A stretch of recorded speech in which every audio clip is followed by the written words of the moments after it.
Now, before we start, I want you to open your phone. Take it out of your pockets now, open the settings app, and check your screen times.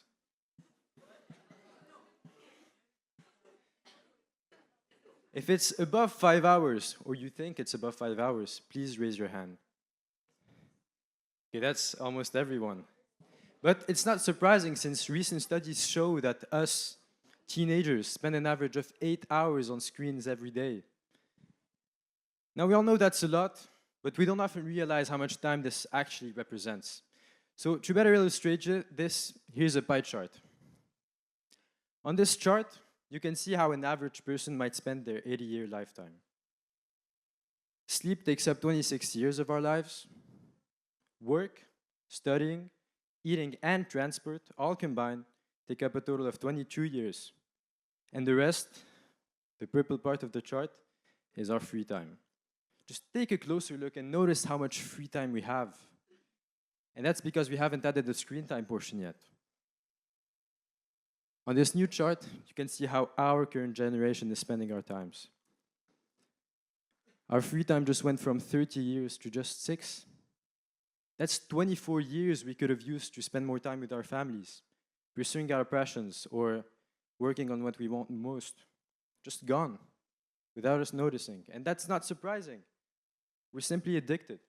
Just as one can be addicted to cigarettes, drugs, alcohol, we are addicted to our phones.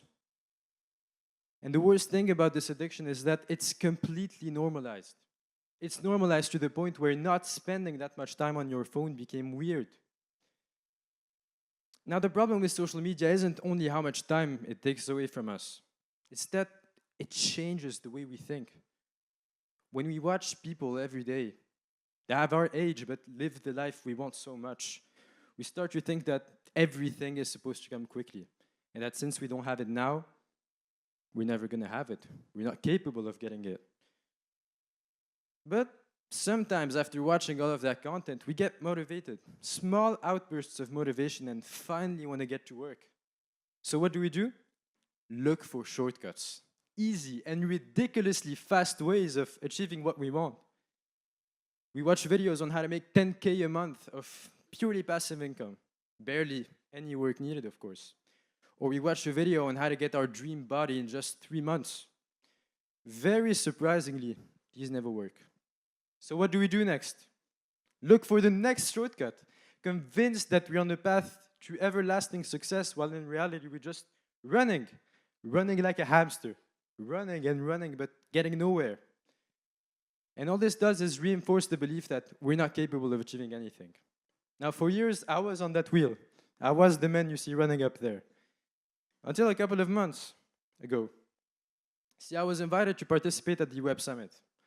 For those of you who don't know it, it's a big tech conference where all the biggest tech companies and startups are all reunited. And the first 2 days were okay, but on the last day, something happened that kind of changed me. So I was attending an interview with a YouTuber from the UK when I saw 4 guys my age just waiting right next to the stage. I was curious, so I went up to them. I asked, well, what are you guys doing? Apparently, he was going to come by and we could meet him. So we all got so excited. We talked about how we were finally going to meet him after years of just watching his content. And finally, he arrived. We talked with him for 10 minutes. He was really nice. Something struck me. He was just like you and me. Outside the camera, he was a normal person. This sounds obvious, but I had built a wall between us and successful people, the people who inspire us. After that meeting, I thought that maybe it was just him, and that other successful people would be somehow different. They must have something extra to get where they are. But I had the exact same experience with another very successful person. Now, the week following the conference, I had this very odd feeling, and I kept rewatching their videos. But instead of seeing them as just big stars, people that are out of reach, I started to see them as humans. And it's incredible how much we can learn from them that way. We start to see that they weren't born like that. They developed skills and kept improving them for endless hours until they got amazing at what they do. Most importantly, they weren't the hamsters. Okay?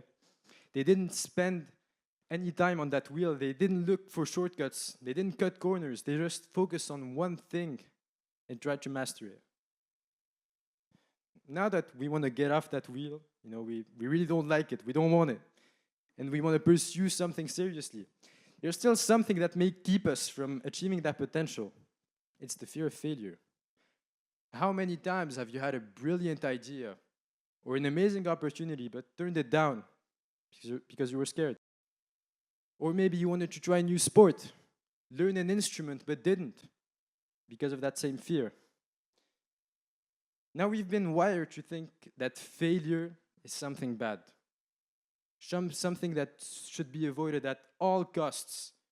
We separated failure and success as two distinct things that can't coexist. But it's the contrary.